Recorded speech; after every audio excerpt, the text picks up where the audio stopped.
Halo,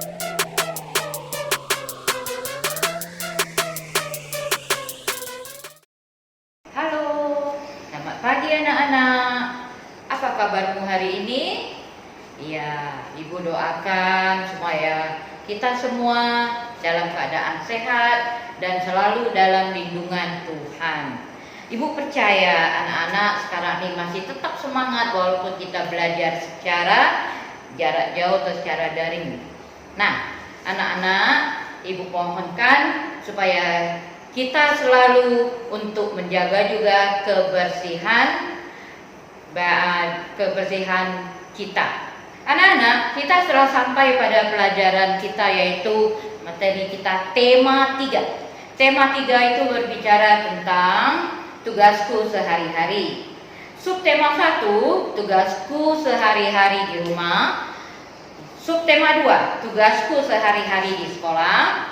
Subtema 3, yaitu tentang sebagai umat beragama. Yang keempat, subtema 4 yang akan kita pelajari sekarang, yaitu tugasku sebagai makhluk sosial.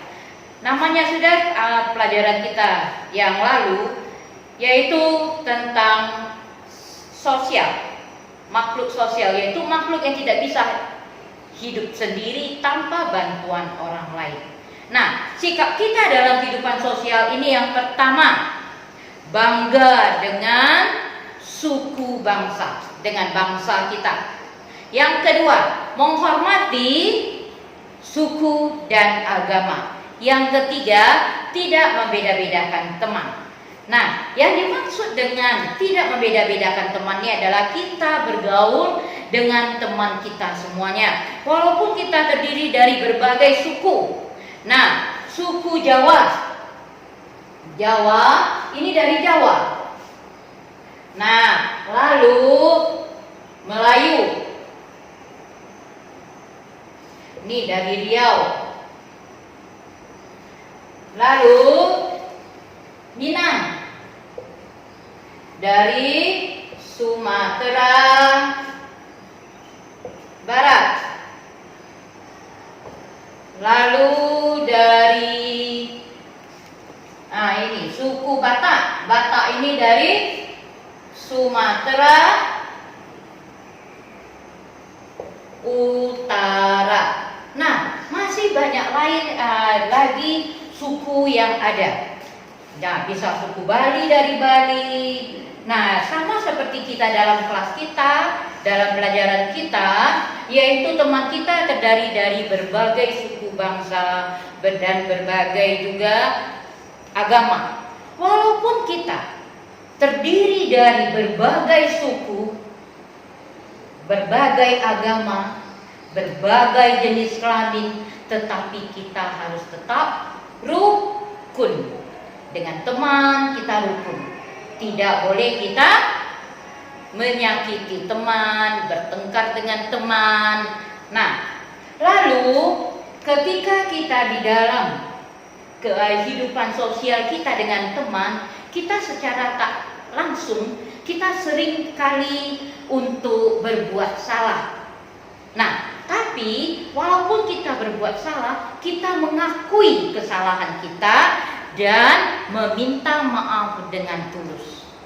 Nah, kita meminta maaf dengan tulus ini juga telah berbuat kita berperilaku atau berbuat kita untuk menyayangi teman kita.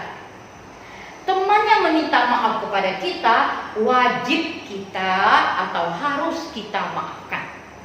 Nah, ketika kita meminta maaf, kita harus meminta maaf dengan tulus. Jangan kamu minta maaf tapi sikap kita tidak mencerminkan hal itu. Ingat, kita harus hidup rukun dengan teman. Nah, ketika kita mengikuti upacara bendera, nah sekarang kita dalam masa pandemi ini kita belum bisa upacara bendera, tapi kamu pernah melakukannya. Nah, kita harus bersikap tertib, tidak berbicara, bersikap tertib, teratur, dan kita harus khidmat mengikuti upacara bendera itu. Itu adalah sesuai dengan sila ketiga. Nah, sila ketiga itu apa bunyinya anak-anak? Iya, Persatuan Indonesia.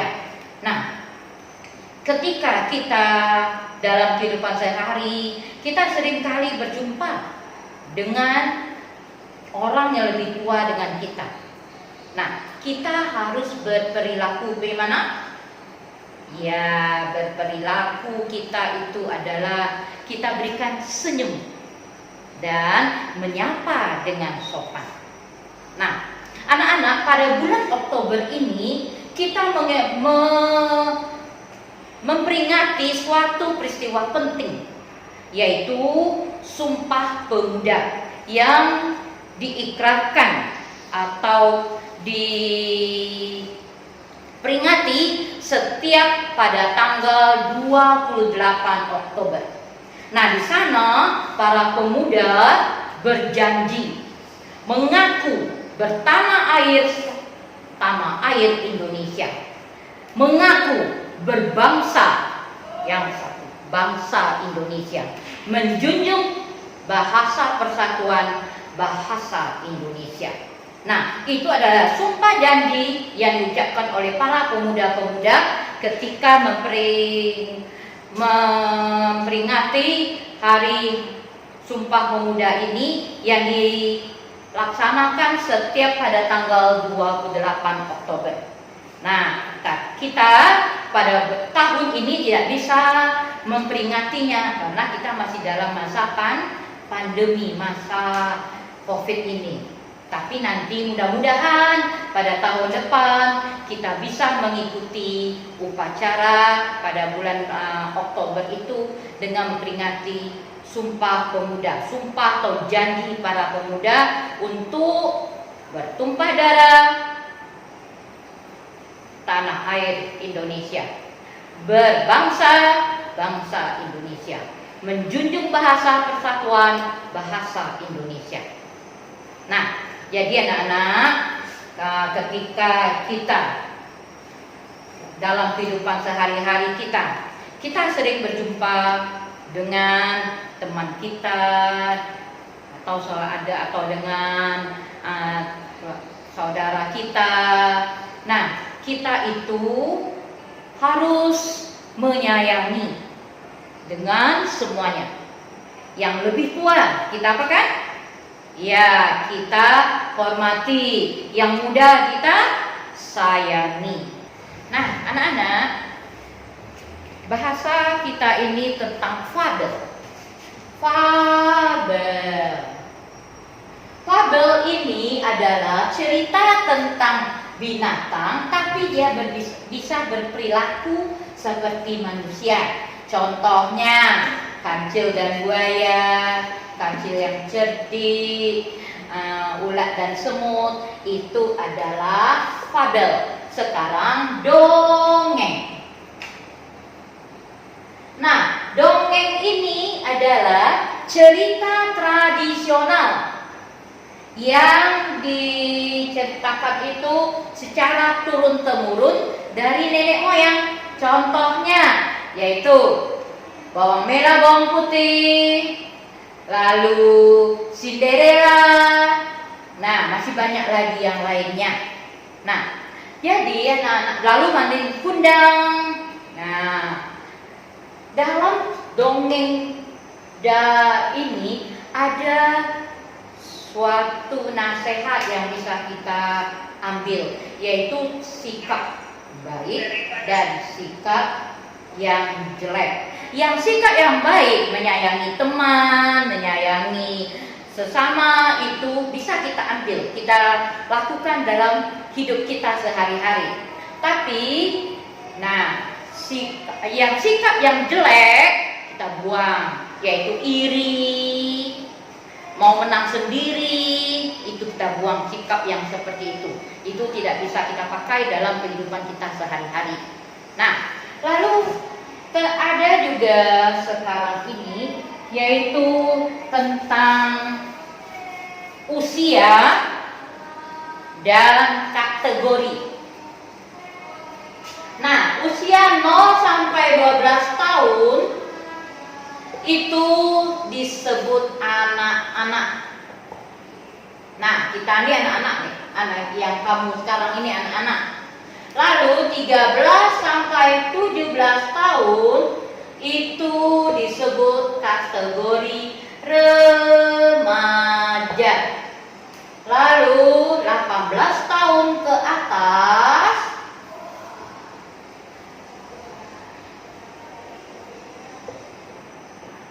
ini disebut dewasa. Nah, ini bisa kamu lihat nanti dalam kehidupan kita di dalam rumah kita, bisa kamu golongkan langsung sendiri. Oh, dari 0 sampai sekarang nih, misalnya umur kamu 7 tahun atau 8 tahun, itu kamu disebut anak-anak. Ada kakak kita, abang kita, umurnya misalnya 14 tahun, SMP dia. Nah, itu disebut remaja. Lalu ada lagi kakak kita, umurnya 18 tahun ke atas, orang tua kita, kakek nenek kita, paman kita, bibi kita, itu disebut dewasa. Nah, yang disebut dengan paman itu anak-anak tahu siapa itu paman. Nah, paman itu adalah adik laki-laki dari orang tua kita. Nah, paman, om, itu sebutannya. Lalu ada yang disebut bibi. Nah, bibi ini tahu, bibi ini sama dengan tante. Nah, bibi ini adalah adik perempuan dari papa dan mama kita. Lalu ada juga yang disebut dengan kakek, nenek. Nah, pasti kalian tahu kan, kakek itu siapa? Kakek itu adalah orang tua laki-laki dari papa atau mama kita. Kalau nenek itu adalah orang tua perempuan dari papa dan mama kita. Nah, ada juga yang disebut dengan anak yatim. Anak yatim, tahu anak-anak siapa yang disebut anak yatim ini? Nah, anak yatim ini adalah anak yang papanya sudah meninggal. Kalau anak piatu, ingat nih, belakangnya kan? Nah, itu adalah ibunya yang telah meninggal. Tapi kalau disebut anak yatim piatu, nah artinya dua-duanya sudah meninggal. Anak yang papa dan mamanya telah meninggal, ini disebut anak yatim piatu. Nah, anak-anak, anak yatim, anak piatu, anak yatim piatu ini perlu diberi bantuan.